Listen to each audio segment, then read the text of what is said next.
Our Mother of Mercy job was written and arranged by Brett Beyer. 10 years after the zombie apocalypse, the world is trying to put itself back together.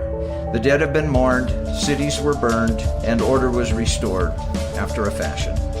Store owners put their open signs up, the freeways began operating again, and the government began its processes all over. The world feels as if it had just survived a war. Some things have changed, however. Technologies have failed, the world's economy's crashed.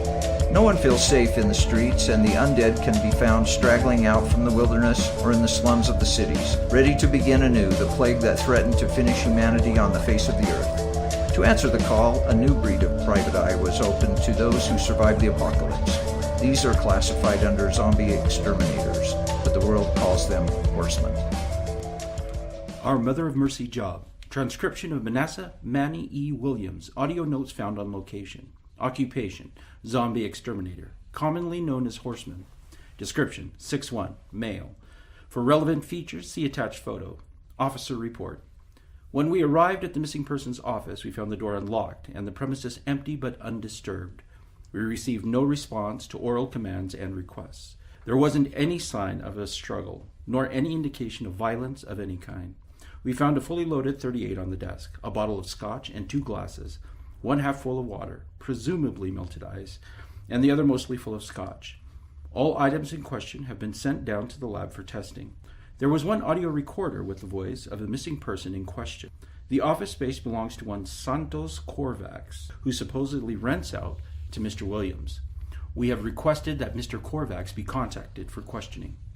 The missing person, Manny Williams, rents out the office space as a base of operations. He is a licensed zombie exterminator who has been authorized to eliminate zombie stragglers in the greater New York area. His license and credentials are framed on the wall and up to date.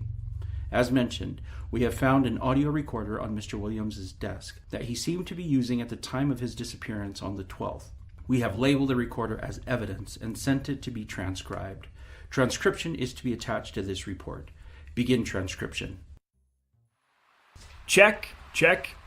Hey, Jack. I heard about the accident. I'm sorry, man. I guess you're back to work transcribing and get your mind off of it. The nice part is that you don't need your eyes for transcribing, right? Let me give you a rundown of the office so you get a picture of where I work. The walls are a wooden finish because the cheap Hungarian running this place won't put up for wallpaper. I have a desk, a coat hanger, and a cheap desk fan with rotating head I found in storage. I couldn't even afford the plastic ones you could pick up at the box stores. This one's circa 1956. On the bright side, there is a bathroom and space enough to put a couch in case I get kicked out of my apartment. Now, if it weren't for the blinking neon light advertising the grease pit downstairs, I could feasibly get a good night's sleep. Yeah, back to business. This is concerning job number 071126, job for our Mother of Mercy Hospital on Manhattan Island. Billing address to follow. Charge $500 for corporate extermination, and client has been made aware that there will be a running expense account. Let's see. At 5:45, I got a call from our Mother of Mercy Hospital on the main island. By the sound of hysterics, it's a particularly bad infestation. Though they assured me that they couldn't have been more than 4 or 5 stiffs at the most. They were sketchy on the details about the sighting, which tells me that they want to keep this under the radar. Charge a $50 processing fee for operating under unusual conditions. I'm to report to a Jessica Sporanza, head nurse on the 4th floor. I'm to come wearing civilian clothes, and this case is supposed to be extremely hush-hush. For the record, hospitals can be extremely sensitive about stiffs, probably because hospital morgues were among the first to see the outbreak. Not only that, but it can be pretty bad black mark if Grandpa comes in for an artery bypass and comes out infected. The report from the hospital says that there was no sign of a morgue escape, so this pack may have wandered in from the sewers or off the street. It's highly unlikely, but it happens. Hospitals pay for their own security, but no system is infallible. Note to self, first check security for leaks and bill for extra time. What I did glean from the report is that it sounds like an abduction. That means we could be dealing with a newer stiff who still thinks in terms of storing for later. Better pack heavy artillery, as newly converted stiffs tend to have better endurance. Charge for hollow point rounds. I will be bringing my doctor's bag and all supplies necessary therein as per extermination rules and regulations 69.2 A through F. I will also be bringing my .38, which is loaded.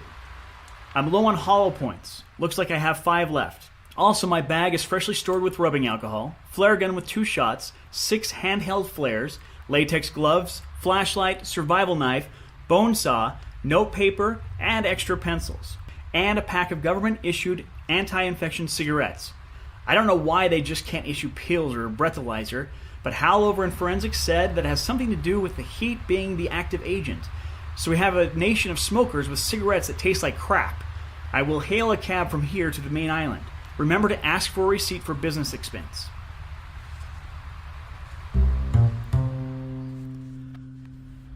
"6:05 p.m. Listening to the news report on the cabbie's radio. No announcement on the hospital abduction. The press ain't involved yet. If I can wrap up the case without alerting the press, I can push for an additional bonus for keeping it quiet. Here, cabbie, turn up the radio. I want to catch this." Reports of John Abrams' residence break-in.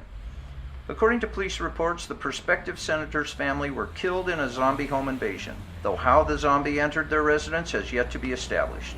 We have this audio from the press conference just moments ago.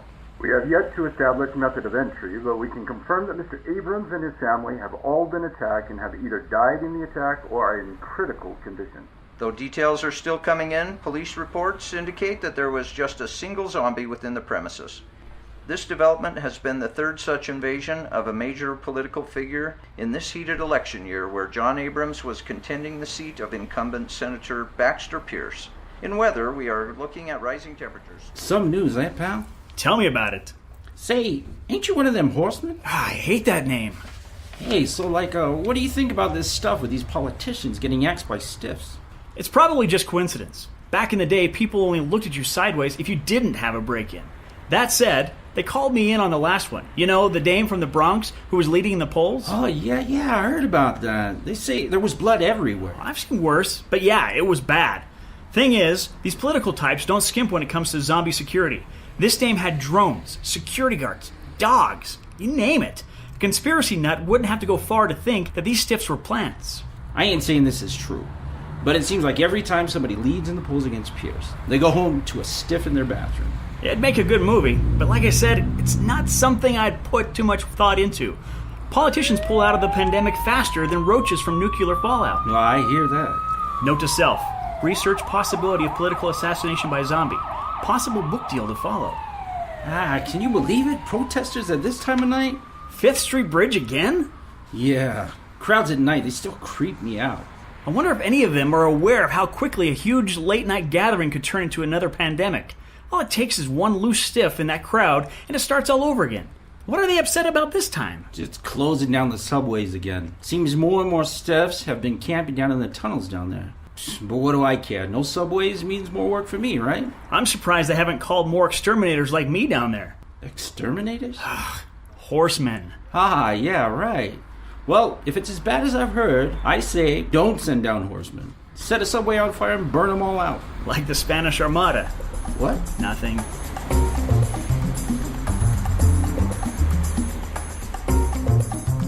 "6:50. Arrived at Our Lady of Mercy Hospital. Still no sign of police or press. For as big of a gripe that they put up on the phone, they've done a good job of keeping it quiet. Enough people are staring at me that I will go through the service entrance. 7 p.m. By saying yes, the following individual agrees that all the information she gives is true to the extent of her knowledge, and that I, Manasseh E. Williams, am not responsible for actions taken based on false or misleading information. Do you agree? Yes. Jack, for your eyes, I'm in a small office with an attractive nurse wearing salmon scrubs and a stethoscope. There's a monitor on the wooden desk, file cabinets along the wall, and a large window overlooking the nursery. I'll address the nurse now. For the record, your name is? Jessica Sporanza. And what is your position here in the maternity ward of our Mother of Mercy? Managing nurse, day shift. Can you go into detail about what happened today at approximately 4:30 p.m., Miss Sporanza? We had just finished with our afternoon checkup, and we were beginning to hand out the dinner menus when that thing... What was on the menu? What? How should I know? Does that matter? Just curious. Have you eaten dinner, Miss Sporanza? Are you asking me out? No. I could swear... So when did the stiff make its appearance? It was about 4:30. Where did it come from? We think she came from the stairwell over there. Miss Sporanza has pointed on the floor map to the northeastern corner. Is that the emergency stairwell? It's Mrs. I'm sorry? It's Mrs. I'm married. I don't see a ring. Nevertheless. Anyways, this zombie, she just appeared out of nowhere. I thought you said it came from the stairwell. We think she did. She couldn't have come up from the elevators. They're clear over there. Somebody would have seen her before she got to the nursery. How could you tell it was a stiff? She was missing a part of her face, and the gaping stomach wound was a big tip. Those are usually pretty good indicators. Then what did it do? I think you should see the surveillance video. Miss Sporanza has turned on the surveillance video. It's a 3/4 view of where they keep the infants. The image is black and white with a running timestamp in the corner. There appears to be one nurse in the room attending the babies. The stiff enters the room, attacks the nurse. The zombie rips what appears to be the nurse's forearm off, then retreats the way it came in. That's what we thought. Keep watching. See? So if the nurse still has both of her arms, what did it take off of her? She was holding a baby, Mr. Williams. It took an infant? That hardly seems likely. The nurse makes for much heartier eating. Mr. Williams. Call me Manny. I'm married. Mr. Williams will be fine. I noticed you refer to the creature that broke in here as an it. That's right. Why? Falconers refer to their bird as a she, no matter what gender it is. Sailors do that with their boats, too. In the case of falconers and sailors, the thing they are referring to isn't human. Stiffs ain't human, lady. They used to be. Not anymore. Whatever is riding around in that shell lost its humanity a long time ago. You sound pretty passionate about all of this. It ain't about passion, Miss Sporanza. It's fact. When we turned the tide after the third wave, we saw what these things could do.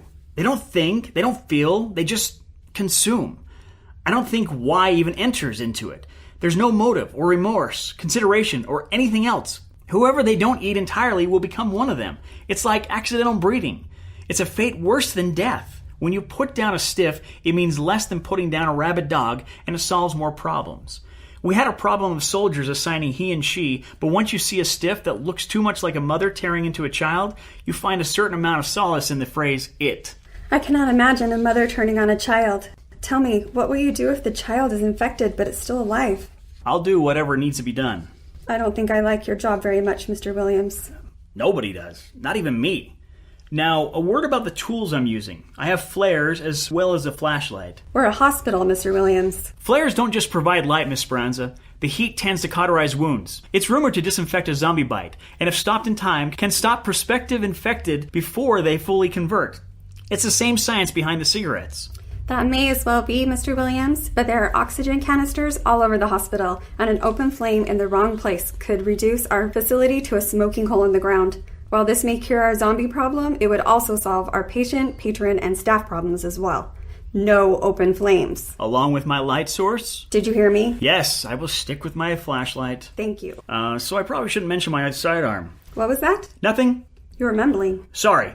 As I was saying, I will be using standard elimination techniques, so I'll require the assumed infested area evacuated. Not a problem. The sanitation staff has already been cleared out. Speaking of sanitation, I primarily use rubbing alcohol to clear the area after I have dealt with the infestation. I recommend you use similar precautions with any place or anyone the zombie has come in contact with. Use gloves, mask, goggles, everything. We're a hospital, Mr. Williams. I understand, but it needs to be on record that I have instructed you with every precaution. Duly noted. I believe that covers my equipment roster. Can you confirm that I am showing you set inventory and have gone over with you everything that I'll be using for all intents and purposes? Confirmed. Are you taking everything in that bag? No, that's why I wear this trench coat. I can't spend excess time searching for the right thing while I have an army of stiffs gasping down my throat. I have a series of inner pockets to keep things simple. It's all very utilitarian.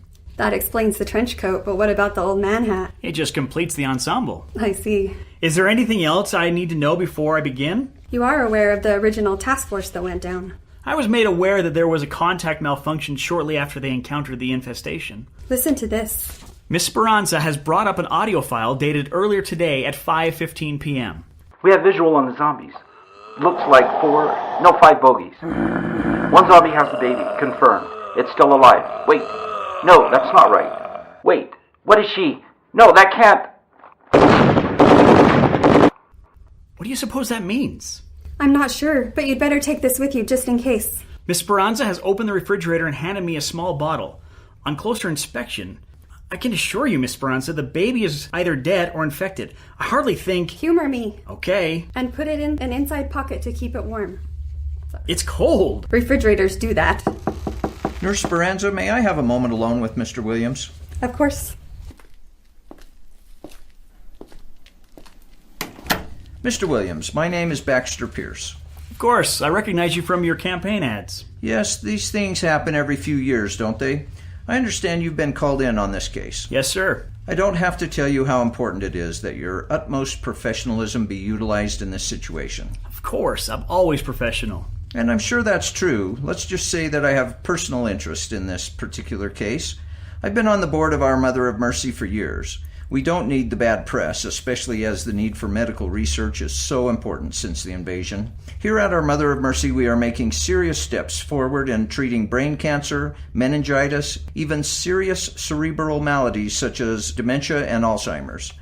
I'm not supposed to say anything, but we have a research facility working on a cure for the zombie infection. You cannot save the dead, Senator. We believe that if we can reach a bitten victim within a certain period of time, we can undo any permanent damage done by the infection. Do you understand the phases of conversion, Mr. Williams? Yeah. Bite, infection, death, reanimation. You have such a lovely way with words, Mr. Williams. Our doctors have found that each phase you have covered have subphases. Steps between steps, if you will. We are really excited about the possibility to isolate and actually reverse the infections when set upon in the earliest stages. Why are you telling me this? I haven't heard anything about it on the news. We're going to announce it soon, but only if we don't have to deal with the negative press of a zombie breaking into the newborn wing of the hospital. And that's why I'm here. I'm getting paid extra to keep it under wraps. You do that. Oh, one more thing. Yes? We understand one of the newborns has been abducted. Let's be clear on this. If we can get our hands on that child, it will work out best for everyone. See what you can do. If it's too late, it's too late. But looking at the babies here, I would hate for it to be too late, as I'm sure you would as well. I heard on the news on the way over here that another one of your political opponents had a home invasion. It's a travesty. My heart and prayers go out to Mr. Abrams and his family. At least one of the victims survived. Maybe you can use this serum to help them out. I assure you we'll do anything and everything in our power to assist the possible survivors. I'm sure. Did you know that I was called in on one of the other attacks of your opponents? You don't say. Absolutely. Strange affair. For all the security she had on hand, a stiff still got through. Men and dogs, top-of-the-line security systems, and one still got through and wound up locking itself in her bedroom. What are you insinuating, Mr. Williams? Nothing. Just playing around with a theory.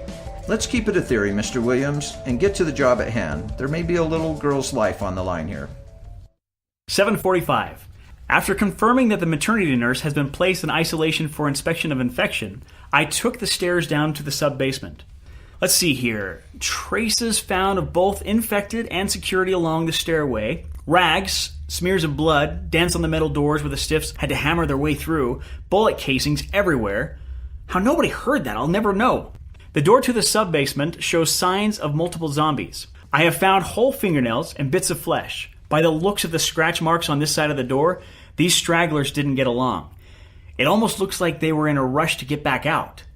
Zombies fighting amongst themselves ain't heard of, but in the bad old days, it was usually rivalry over the same prey. I put on my latex gloves and have doused the door with a bottle of alcohol.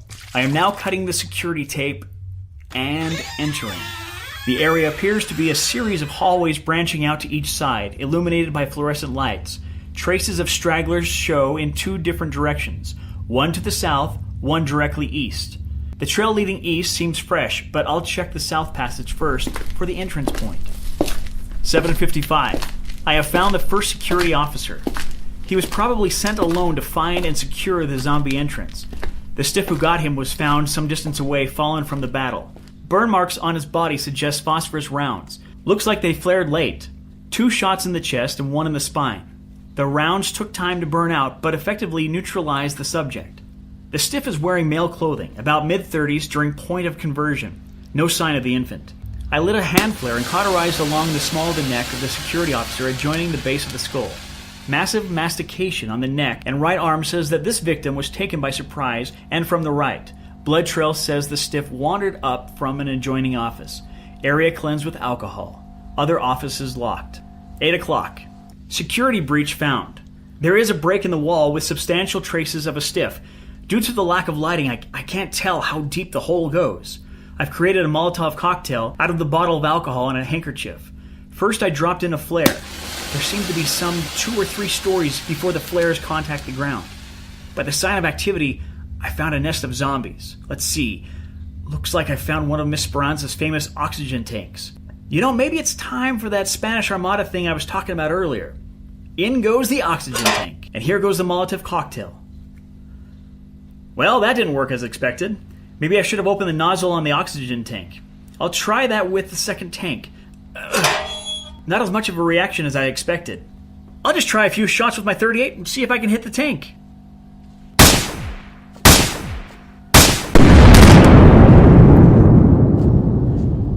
Oh, 825. Okay, now I understand what Miss Sporanza was talking about with the oxygen.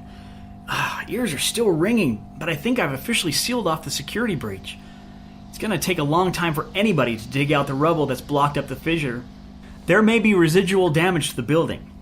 I don't think this is the major fault line, or the rest of the hospital will be sitting on top of me. Mental note, don't do that again. I'm going to sit this one out for a moment. 8:45. Retraced my steps. Ears are still ringing, but I can hear the cry of a baby. 8:48. Remember to ask for Miss Sporanza's number. 8:50. Found 3 corpses, all infected. Curiosity. Corpses were all decapitated. Upon inspection, decapitation was not done with a clean blade. By the stress tears, it looks as if their heads were torn off. 2 stiffs were dressed as male, one large and muscular, the other a street punk. The third stiff was wearing a dress but does not match the zombie from the security video. The third stiff is missing its left arm, but that appears to be from a previous encounter, possibly during conversion. There are signs of violence about the scene. Broken plaster, wiring torn off the walls, pipes torn off the ceiling. It's going to take a lot of alcohol to sterilize this place. Charge fee for 6 bottles of alcohol and advise fire for sterilization. 8:57. Note to self. Miss Sporanza is married. Strike earlier comment of getting her phone number. 9:06. I have switched on continual recording if by chance this is the final note in this case. I've tracked down the creature and the infant. After following the sporadic sound of the baby crying, I came across the rest of the security. There were 4 left, and I didn't need to worry about cauterizing their medulla oblongata where the infection first germinates. Stiffs rarely convert after decapitation. Curiosity. There is no sign of mastication. There are bullet holes all over the walls and ceiling. The lights have been shot out, and there are serious signs of violence, suggesting panic of the victims and swift movement from the attacker. This is atypical for zombies. I can hear the baby wailing loudly from the adjoining office. The door has been torn off but re-erected haphazardly across the door frame. I'm down to 2 hollow points, so I've replaced them with standard rounds. I'm approaching the office. I'm lighting a flare and will toss it into the room to distract the stiff, and then I'll go in firing. What is she? That can't be right. 9:21. I'm facing the creature. It is sitting in the corner of the room. The flare is our only light source. It is the same stiff from the security tape, wearing the same summer dress. It is clutching the baby. One of the straps of the dress has fallen down to its shoulder. I think it's trying to breastfeed the baby? At first I thought I was trying to take its meal away. I was wrong. I think the only thing that kept the creature from killing me was that I dropped my gun. Now that the shock is worn off, I've got a better idea of my surroundings. I'm sitting on the floor, opposite the stiff. When I came in, it clutched the child protectively. When I sat down, it turned its attention to the child, stroking her head. The way it looks at the baby, it's almost human. I don't know how this can be. Ever since the first stiff walked on our happy shores, we've known that these things have no emotion. They feel no fear, no remorse, just hunger. But I'm here, and so is it, and so is the baby. The baby appears unharmed, but I can't get close enough to examine her. I've got to get back in the game. Come on, Manny, you can do this. Some beasts have been known to show human-like behavior. Animal trainers have been working with creatures for years, using calm voice and slow actions to get them to act right. I'm no animal trainer, but anything is worth a shot. Hello? That's a beautiful baby you have there. I can tell you're taking good care of it. Looks a little hungry, though. Look, I've got something here. It might help. No, look. See? It's milk. The nurse said it belonged to the baby's mother. His other mother. Look, it's got a nipple and everything. Can I bring it to you? Okay. I'm getting up. and walking slowly toward the creature and placing the bottle down next to it. She's trying to pick the bottle up. Stiffs ain't used to picking up small objects. Smaller objects. The baby looks cold. Here, let me use my coat. I've never been this close to an animated stiff before. I can smell it from here. Her one eye is missing, but the other looks human. It almost looks like the blast must have shaken me up more than I thought. May I see her a minute? Here. I'll just wrap her up in my coat. I'm going to have to take a few things out, but... There. See? She needed a little bit of warmth. Kind of looks like a raisin, doesn't she? Don't take it personal. I think they all look like raisins when they're this new. I guess she sort of looks cute after a manner of speaking.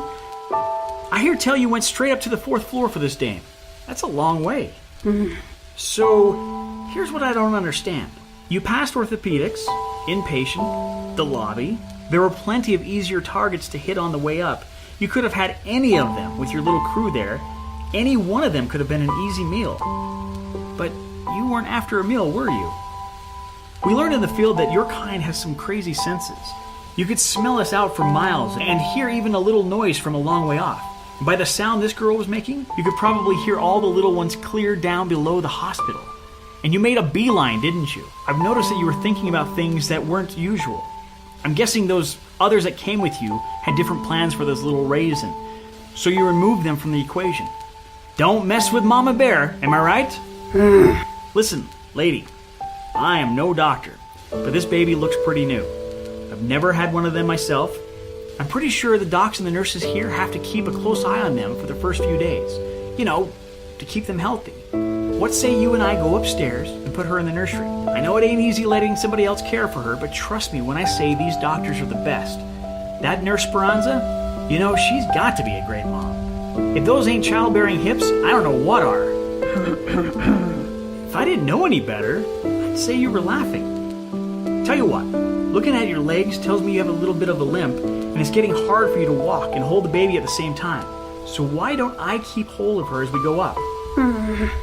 I know it's hard. Nobody wants to give up the kid, but if she's going to make it through these first few days, we're going to have to trust these folks. What do you say?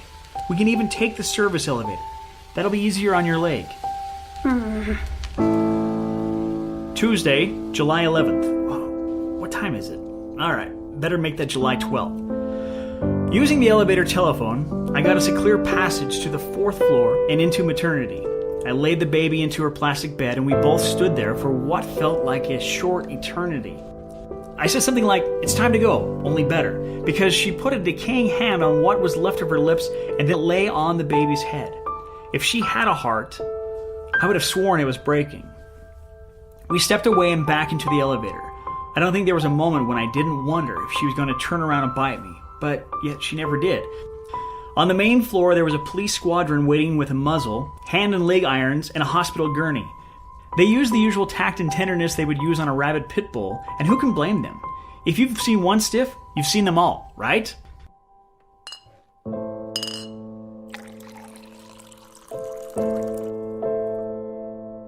I got my coat back on and closed with Miss Sporanza. I asked what she was still doing at work, and she just said that she had a patient unaccounted for.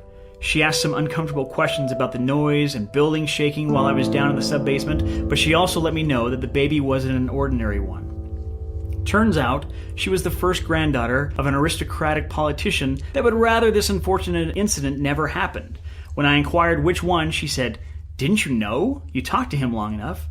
Senator Pierce had left that bit of information out, which means he didn't want me to know about it. For the sake of argument, I escorted Miss Sporanza downstairs and paid for her cab, and gave her my extra gun. Miss Sporanza seems to think that the senator might even reward me for my efforts and returning his granddaughter. Sporanza may be smart, but she sure don't know politicians very well. I told her to take a different route home than usual and lock the door when she got there. I would pick up my extra gun tomorrow if I could. The infestation seems to have brought out the worst in politicians, and I would hate Miss Sporanza to come to a short ending because she was on duty on the wrong day. So, why did I take the zombie with me and take the baby back when I could have outrun her? Stiffs were never known for being quick on their feet. I did it for 2 reasons. 1, I could see what she did to those other zombies and the security team when they tried to take the baby away. And 2, because, well, you just have to have been there. If she wanted to hurt that child, she would have. She didn't want to hurt her. In fact, I think she wanted... Anyway, in the end, what does it mean? It was easier in the war. We shoot them, they get back up, we shoot them again. They have no souls, they have no hearts, they have no lives. It's simpler that way. Makes it easier to take them out. Then something like this happens and the world changes. At least for me it has. I don't know if I should charge the hospital double or just hang up my hat and go work in a bakery or something. Like I should find something as far away from stragglers as possible. If that is possible. What do you think this means for the rest of the world? Can a stiff still have a soul, assuming they ever had one? We all know that zombies are driven by hunger, but maybe some things run deeper than hunger. Some things are more primal and central to the core of a person. I'm willing to bet this whole expense report that when they run the medical test on that stiff, they'll find she was pregnant before conversion. That kind of news would tip the whole world on its ear. It appears the good senator really didn't want this story to get out. I didn't see you back there.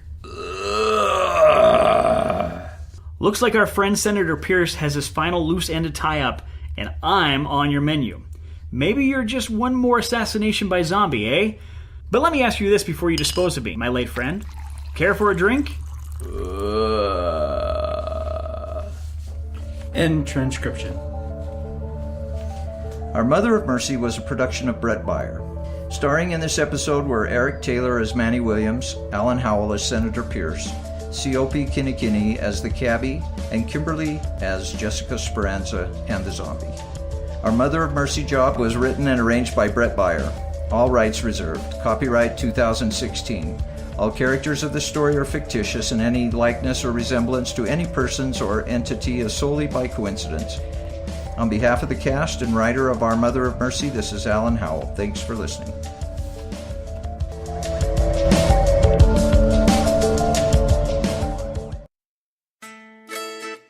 People are fictitious except the senator is Orrin Hatch. I was like half expecting that, Brad, I'll be honest. That'd be awesome. Wait a minute. By the sound of hysterics, it's a particularly bad infestation. I just lost that. Hey, ain't you one of them horsemen? I hate that name. Sorry, I lost my page. Oh, okay. You want to start with Yeah, the we beginning need of the that one. conversation? Yeah. All right, let's start there. Didn't break the law. That said, they called me in on the last one, you know. The dame from the Bronx who was... The dame from the Sorry. Can we start that whole sentence Yes. again? Thank you. All right. Yeah, those are usually pretty good indicators. I'm sorry, let's do that again. Yeah, those are usually pretty good indicators. Goodness gracious. There may be a little girl's life on the line here. Let me do that one again. 7:45. After confirming that the maternity nurse has been placed in isolation for inspection of... 7:45. After confirming that the maternity nurse has been placed in isolation for inspection of Too many I's in there. There may be residual. God, I know. Hello? That's a beautiful baby you have there. I can tell you are taking good care of it. Looks a little... Diaphragm. Give it a good... I need you to groan at me over here.